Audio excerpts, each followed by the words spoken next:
ఇంతకుముందు చెప్పినావు కదా, నిజంగా గురువుని శిష్యుని లిబరేట్ చేస్తాడా అంటే శిష్యుడిని లిబరేట్ చేయండి, శిష్యుడి ఆలోచన లిబరేట్ చేస్తాడు. ఇద్దరు ఫ్రీగానే ఉన్నారు ఫిజికల్లీ. ఇప్పుడు బావిలో పడితే తీయడం వేరు, తాళ్ళతో కడితే విదిలించడం వేరు, అప్పుల్లో ఉంటే విడిపించడం వేరు. ఇందులో అలాంటివి ఏమీ లేవు. ఆ గురువు అనే వ్యక్తి మాట్లాడినప్పుడు ఆ గురువు మీద అంటే గురి ఉంది, గురువు మీద బేసికల్గా అందరివి మాటలే, అందరూ గురువులే, కానీ గురి లేదు మనకు. అది మన పక్కింటమ్మ ఎంత పెద్ద జ్ఞాని అయినా నాకు వద్దు ఆమె, కానీ ఎక్కడో 500 కిలోమీటర్ల అవతల కాయనాడు గురి కుదిరింది. అక్కడికి వెళ్ళి కూర్చున్నప్పుడు now you are in your senses అన్నట్టు. బేసికలీ గురువు సమక్షంలో ఏం జరుగుతుంది, you are putting everything aside. అక్కడ కూర్చుంటున్నావు, నువ్వేం చేస్తున్నావు యాక్చువల్గా, ఇది నీ మైండ్ అనుకో, బయట నీ మైండ్ ఇట్లా ఉంటుంది, ఇట్లా గురువు దగ్గరికి పోగానే దీన్ని తీసుకొచ్చి అక్కడ పెడతావు అనమాట.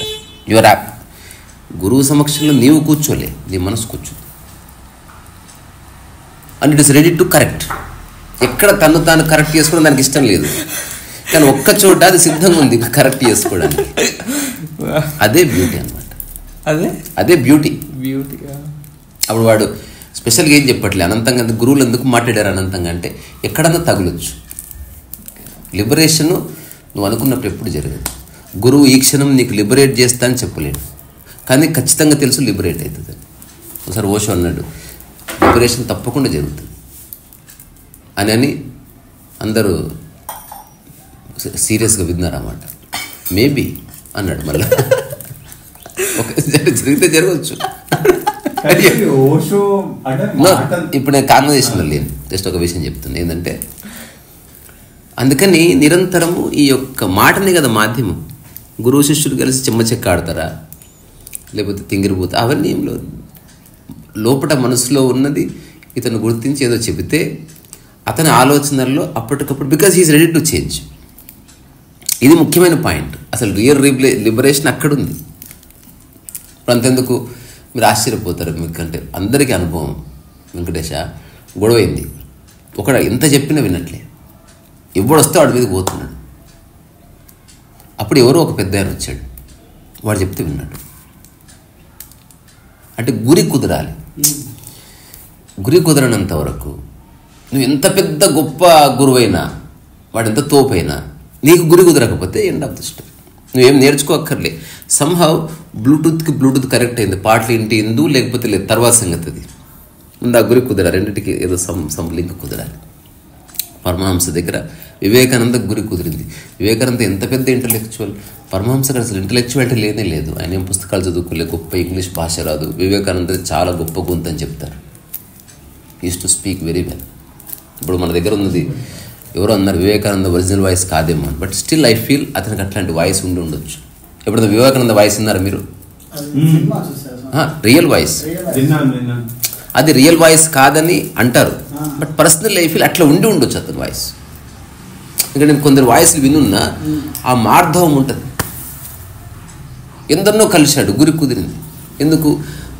ఆ గురి కుదిరేటువంటి ఆ ఫస్ట్ మూమెంట్స్ ఉంటాయి, అక్కడ గురి కుదిరి. ఇతను ఏదో అడిగాడు, అతను ఏదో అన్నాడు, అప్పటి వరకు ఇట్లుంటుంది మనసు, ఇట్లా కూర్చుంది, జస్ట్ రిలాక్స్. ఏమి అప్పటికప్పుడు ఏం గొప్ప మార్పు జరగలే. మైండ్లో సంసిద్ధత ఏర్పడ్డది వినడానికి, అంతవరకు ఆర్గ్యూ చేయడానికి, తిట్టుకోవడానికి, నాది రైట్ నీది రైట్, అక్కడుంది మైండ్.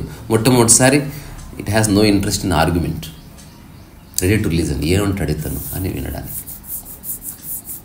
ఎట్లుందంటే, ఒక అమ్మాయి అందంగా తయారైంది, 1000 మంది చూశారు, నచ్చలే. ఒక వ్యక్తి చూస్తే నచ్చింది, గురి కుదిరింది. అట్లా అంటే ఈ చెవులు కానీ, ఈ మనస్సు కానీ, ఈ శరీరము కానీ అందరికీ కనెక్ట్ అవ్వదు.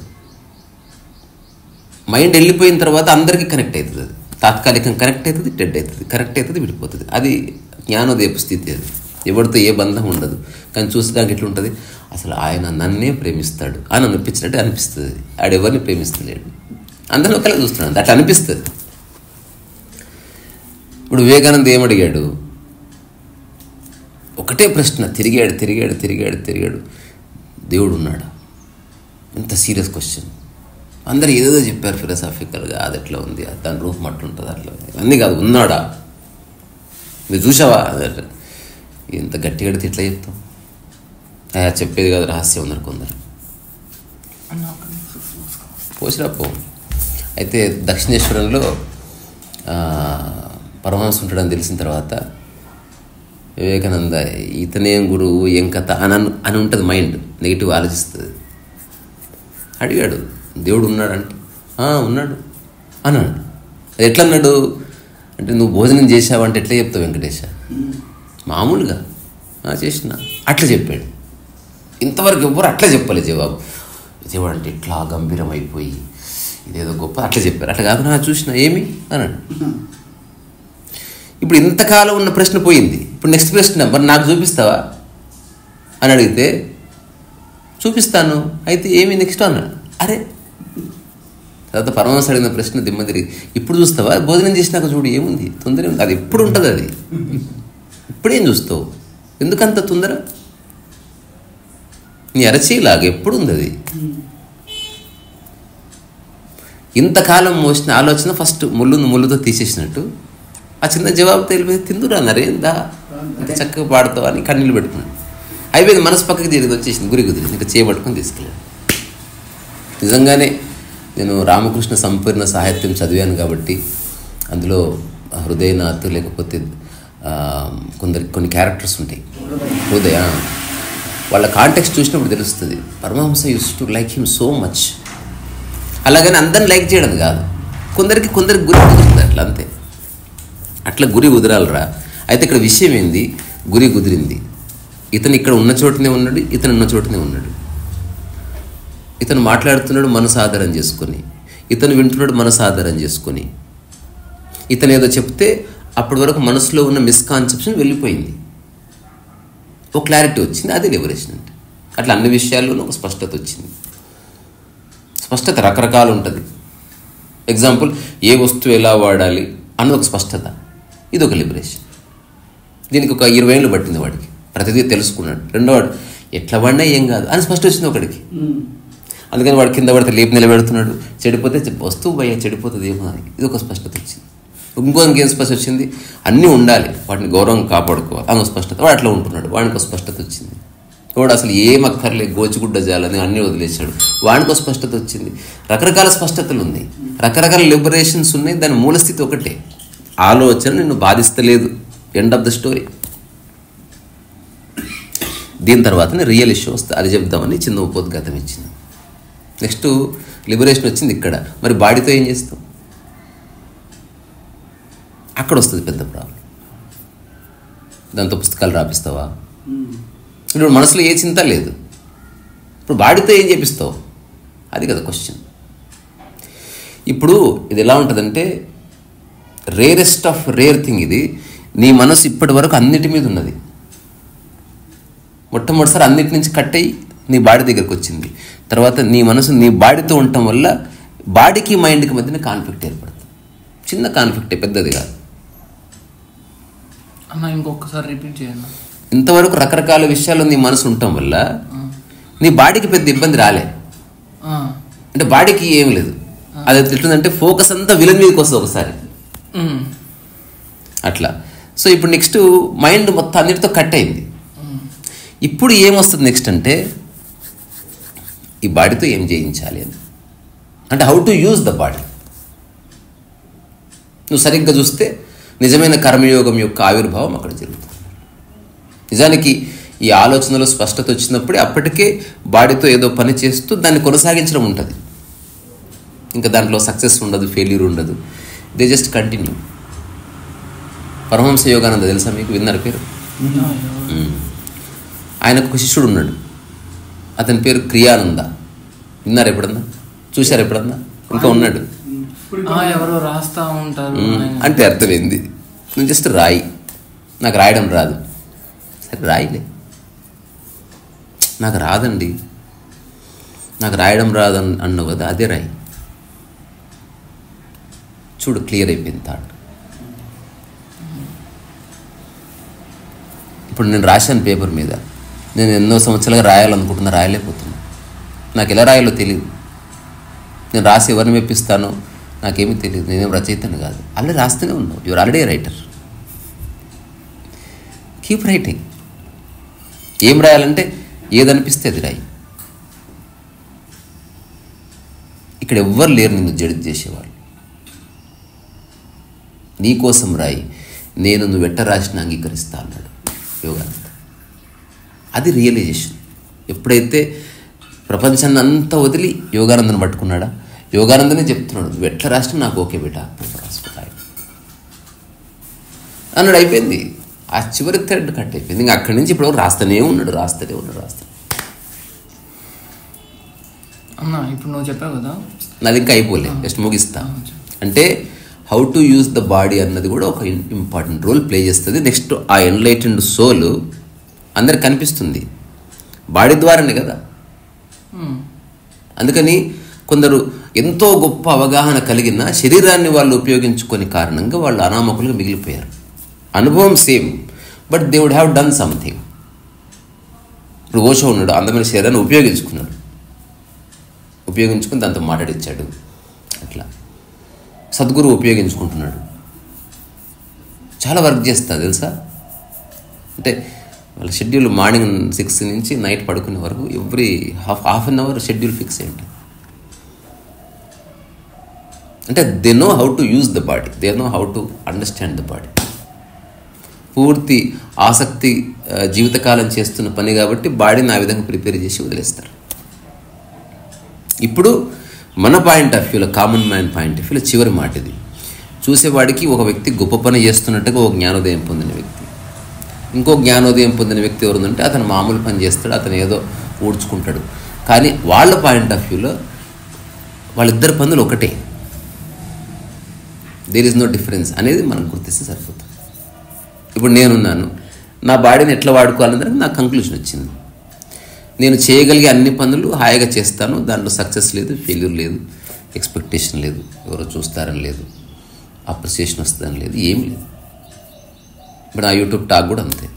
నిజానికి ఇలా మాట్లాడాలంటే ఏదో ప్రిపరేషన్ ఉంటుంది, ఏదో అనుకుంటుంది కదా. ఆబ్వియస్గా చూడు, అనుకోవడానికి, ఆ రికార్డ్ బటన్ నొక్కడానికి, మీతో మాట్లాడడానికి దాని మధ్యన సమయమే లేదు, అయిపోయింది. అంటే నా బాడీ, నా మైండ్ ఇటు మధ్యన ఒక ఎక్స్ట్రాడనరీ ఫ్రెండ్షిప్ కుదిరింది. ఇప్పుడు ఈ మైండ్ ఏం చెప్తుంది నా బాడీకి, నిన్ను ఎవరన్నా అన్నా నేనేం పట్టించుకోలేదు, అక్కడ ఉంది. ఎవరు పట్టించుకుంటారు? మైండే కదా. అట్లా. So this is the last stages of enlightenment. Liberation ఉందా? ఉంది. ఒక వ్యక్తి వల్ల వస్తుందంటే రావచ్చు, కానీ ఎప్పుడు వస్తుందో తెలియదు. అయిన వాడికి తెలుసు ఈజీగా వస్తుందని, రానివాడికి సంశయం ఉంటుంది. రకరకాల విషయాలు రాళ్ళు వేస్తుంటే ఒక రాయి తగులుతుంది, కొన్నిసార్లు ఫస్ట్ రాయికి తగులుతుంది. కొన్నిసార్లు వాడు తను తాను లిబరేట్ కాకుండా అడ్డుకుంటున్నాడు ఒకటి. అది రకరకాల స్టేజెస్ ఉన్నాయి. ఆ టైంలో గురువు ఏకాంతంలో దౌడకెట్టు కొట్టి ఒకరిని లిబరేట్ చేసే సందర్భాలు కూడా ఉంటాయి. It depends upon person to person. నేను చెప్పాలనుకున్నది, నీ శరీరాన్ని దాంతో ఏం చేపిస్తావు అన్నది. ఎగ్జాంపుల్, చివరి మాట, ఇప్పుడు ఒక హీరో ఉన్నాడు అనుకో, ఆ శరీరాన్ని వ్యాపారానికి వాడుకుంటున్నావునా? మనం డిస్కస్ చేసే టాపిక్ కంప్లీట్ వేరే.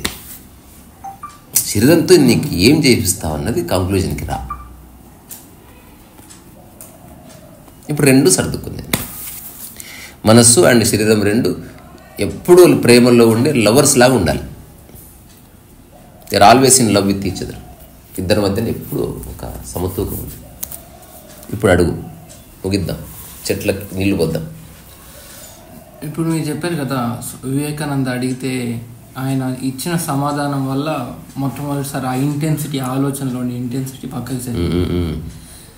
నేను చదివా ఫస్ట్ టైం, కానీ ఇప్పుడు మీరు చెప్పాక, మీ ద్వారా విన్నాక అర్థం అవుతుంది. I misunderstand it. ఆయన ఏదో చదివితే ఏదో అవుతుందని ఫస్ట్ ఆలోచన తీసేయడమే. ఇప్పుడు ఒక డాక్టర్ దగ్గరికి వెళ్ళాడు అనుకో, పెద్ద పేషెంట్, వాడు భయం ఉంటాడు. ఏమైంది అంటే, ఏదేమంత పెద్ద విషయం కాదు, అంతవరకు హోల్డ్ చేసినా వెళ్ళిపోయింది. ఎప్పుడైతే ఆలోచన పక్కకు జరుగుతుందో, అరే ఒకనొక వైద్య ప్రక్రియ తెలుసారా టైసన్, మనకి చాలా ఆయుర్వేదం ఉంది, లేకపోతే హోమియోపతి ఉంది, అలోపతి ఉంది కదా, యునాని వైద్యం ఉంది తెలుసా? అట్లా కొన్ని నాటు వైద్య ప్రక్రియలు ఉన్నాయి. అక్కడ ఏంది, ఇప్పుడు నువ్వు ఏదైనా రోగంతో పోతావు, అక్కడికి పోగానే ఒకటే చెప్తారు ఎర్లీ మార్నింగ్. ఇప్పుడు ఆ రోగం గురించి నువ్వు చింతిస్తున్నావు, నాకు సయాటికా తగ్గుతలేదు 5 ఏళ్ళే తగ్గుతలేదు, లేకపోతే నాకు థైరాయిడ్ తగ్గుతలేదు అని చెప్తున్నావు. You are thinking too much thinking. ఇప్పుడు అక్కడికి పోగానే ఏం చేస్తారు, ఎర్లీ మార్నింగ్ 4కి అందరికి సేమ్, 4కి స్నానం చేయాలి, ఏం తినకూడదు, సార్ వస్తారు, తర్వాత ప్రతి ఒక్కరు లైన్లో కూర్చోబెడతాడు, అయిపోతుంది. తర్వాత కరెక్ట్ 4 రాగానే వెన్న రాస్తారు, రాసి మామూలు వాత పెట్టరు. ఇప్పటివరకు ఏ విషయం గురించి చింతిస్తున్నావో అది మొత్తం పోయి దీని మీదకి వస్తుంది మైండ్. ఇప్పుడు అది ఫ్రీ అయిపోయింది, అది డాక్టర్ తీసుకుంటాడు దాన్ని. వాళ్ళ మెడిసిన్ నీ రోగానికి లేదు, ఈ వాతకి ఉంది వాళ్ళ దగ్గర మెడిసిన్. అర్థమైందా? నిజం, అది మర్చిపోతావు, అది పోయి. ఈ వాతకు వాళ్ళ దగ్గర మెడిసిన్ ఉంది, వాత పెట్టేది వాళ్ళే, ఆ వాతకు మెడిసిన్ ఇచ్చేది వాళ్ళే. ఈ వాత తగ్గే లోపు అంటే 15 డేస్లా ఇది తగ్గిపోతుంది. బికాజ్ తగ్గకుండా చేస్తున్నది నీవే. నాకు ఈ మధ్య బాగా పొట్టు వచ్చిందని అంత ఒక్కసారి వాకింగ్కి వెళ్ళట్లే, యువర్ ఓన్లీ థింకింగ్. ఎప్పుడైతే నీ ఫోకస్ ఈ తొడ మీదకి వచ్చిందో అసలు నిరంతరం ఇదే గుర్తొస్తుంది. వాడు తొడకి మంది ఇస్తాడు, తగ్గిపోతుంది అంటాడు. ఇప్పుడు దీని గురించి లేదు ఆలోచన. వాడు ఏమంటాడంటే నా థైరాయిడ్ పోతుందో ముందు దీనికి పెట్టు మందు. షిఫ్ట్ అయిందా లేదా? అట్లా నేను కూడా చేస్తుంది. ఎవరైనా సమస్యతో వస్తే వాళ్ళకి తెలియదు, కానీ అంతకంటే పెద్ద సమస్య క్రియేట్ చేసి పెడతా, షిఫ్ట్ అవుతుంది. దీనికి సొల్యూషన్ నా దగ్గర ఉంది, దానికి లేదు. అట్లా పరిగారిస్తా చాలాసార్లు.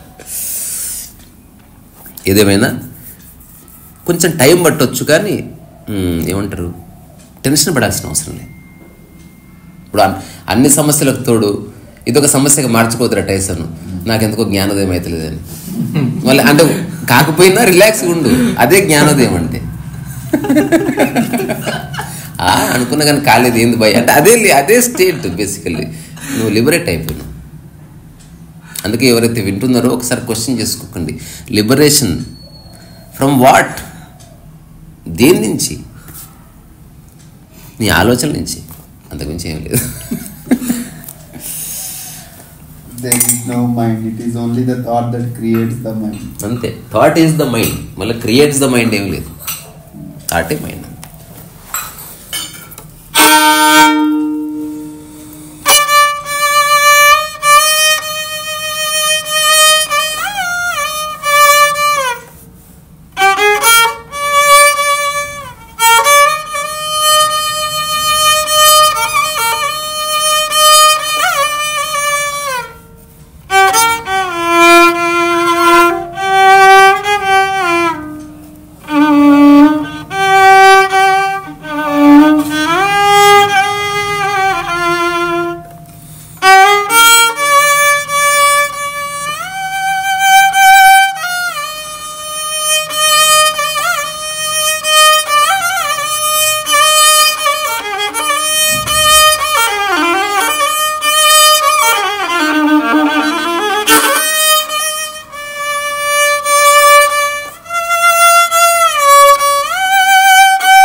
ఎలాగో తెలియదు, ఒక నోట్ తీసేసిన అంతే.